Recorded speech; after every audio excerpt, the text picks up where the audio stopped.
moving forward to this moment at the end of the century, to the transition to democracy, to truth and reconciliation commissions, to the pink tide, and the challenges you're kind of indicating already that the recent far-right wave poses to these processes or undermines the promise of them.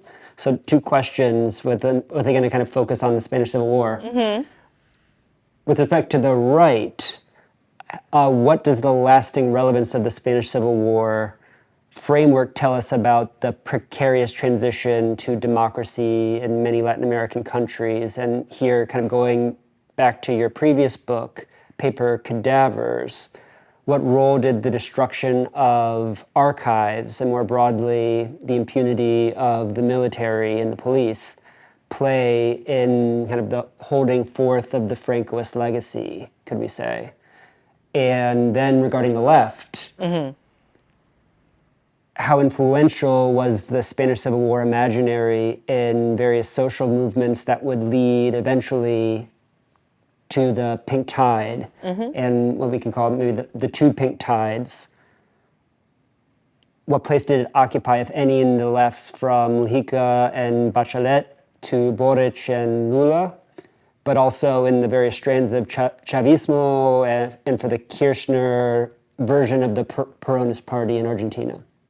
Okay. Yes. Small question. So, okay.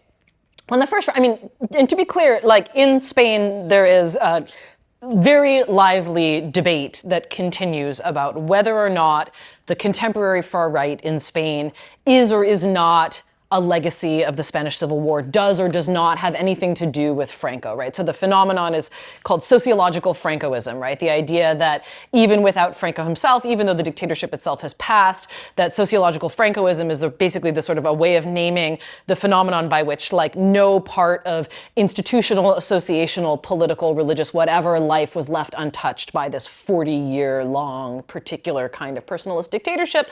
And so there's a great book by a wonderful critic named Sebastián Faber that is called Exhuming Franco. And it is a set of interviews with a whole range of Spanish intellectuals from the kind of center left to the far left, basically where they're all disagreeing with each other quite strenuously about whether or not the genealogy in which to situate the contemporary Spanish right is one of Francoism and the Spanish Civil War at all, or really if it has a lot more to do with like 19th century stuff or whatever, right? So these are unsettled questions, and I think we can't just simply say, okay, well, today the Spanish right is a kind of outgrowth of is the stepchild of Franquismo or whatever. I think people do make that argument, and there are also convincing counter-arguments to it. But one thing I will say that is true across both the Spanish and the Spanish-American contexts, and is directly related both to the impact of the Spanish Civil War as well as to the impacts of the Latin American dictatorships, is sort of who is doing the work of building those precarious, fragile, but nevertheless meaningful transitions to something sort of approaching, at the very least, a kind of minimal political democracy.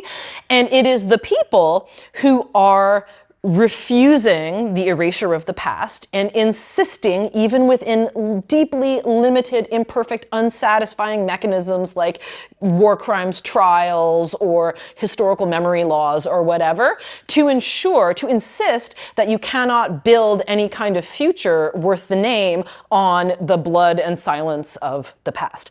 And so there's this wonderful recent essay by a great Argentine historian named Ernesto Seman, in which he talks about, I've always wondered how the people whose families were murdered, who were hounded into exile, who had to live clandestinely, who were the enemies of these various dictatorships, didn't just, once you saw the transition to democracy kind of take formal shape, go and put bullets in the heads of the people who had murdered their families, who had tortured their children, who had disappeared their wives, etc. And he's like, and they didn't. They universally did not. They renounced violence, they renounced revenge, and they did the slow and tiring and boring work of forming political parties and running for office and filing lawsuits, even in national legal systems that were still controlled by judges who had been appointed by the very dictatorships that had murdered their families. And they protested in the streets, and they did public campaigns, and they bared their stories, and they took all kinds of risks in these very, very fragile post-dictatorship moments to insist that the society as a whole had to look in the face of what it had done, right? And that those are the people to whom we should credit whatever modicum of democratic institutionality we now see in these places. And so it's the folks who have been pushing for the exhumations of the mass graves, building the DNA databases of the stolen children, marching in the streets, even as members of their organizations continue to be disappeared, receive death threats, be killed, etc. Trying to dig out what remains of an archival record of state repression.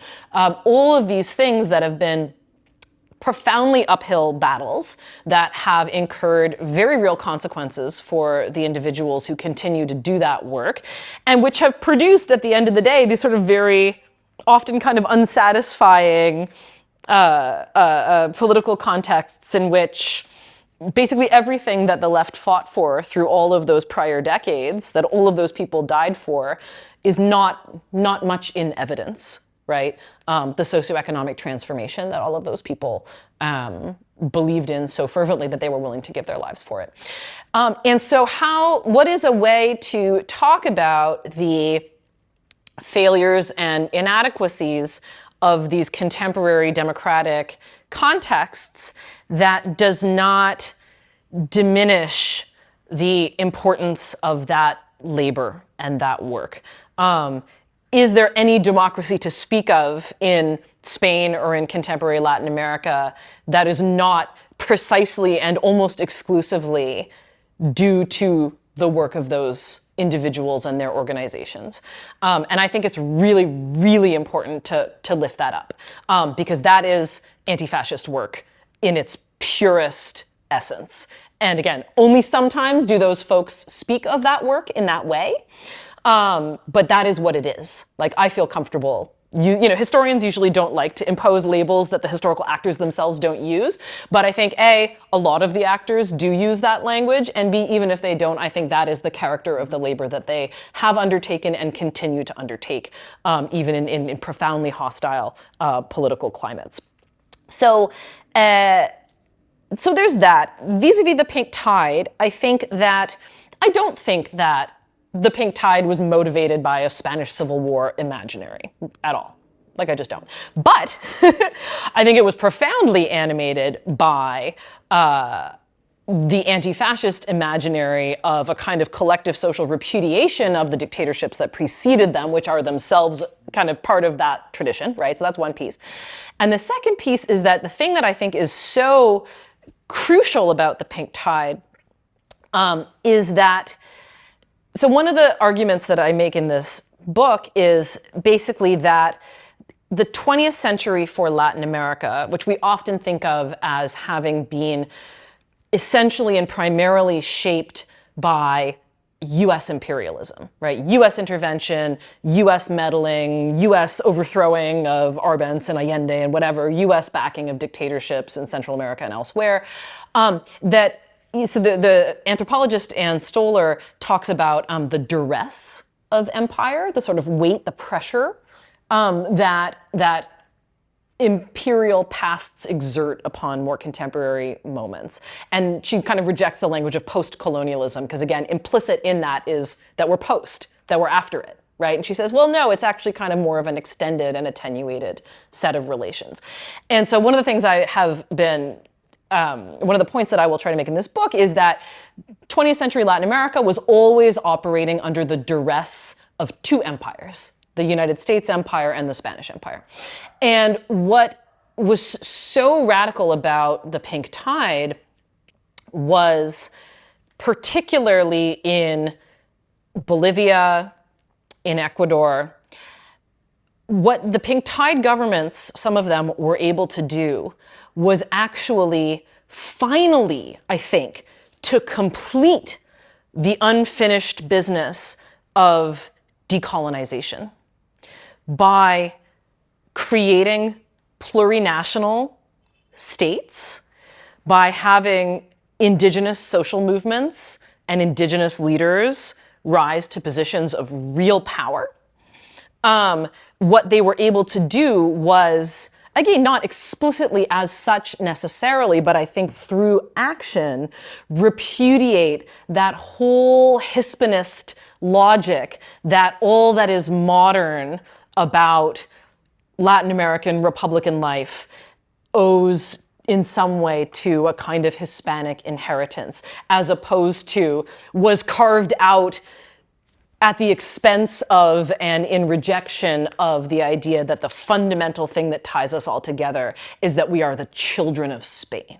I think that like Evo Morales took that idea and rejected it, which is why in the right-wing backlash to destroy the pink tide, or at least to reverse the pink tide, we see so often recursion on the part of various movements and individuals to the language of Hispanism, Christianity, reconquest, all of this stuff. You see this in Áñez in Bolivia. You see it in the whole sort of Santa Cruz anti-mas formation in Bolivia. You see it in a less racialized sense and in a more kind of anti-Marxist sense, but similar language with Millet and, you know, this idea of Christian civilization reconquering the forces of barbarism, reinstituting you know, when Áñez kind of marches into the parliament with the gigantic Bible, right? Like it's literally a kind of a reinstallation of the Hispanist imperial logic in situations in which, you know, the barbarians got ideas that they actually had an alternative model. They had a different vision of the nation state, a different vision of citizenship, a different vision of who got to have power and have ideas, a different cosmovision, and an indigenous, in that case, cosmovision for the modern nation that did not necessarily explicitly repudiate the sort of Madre Patria legacy of Spain thing, because it didn't have to, because it incarnated that repudiation.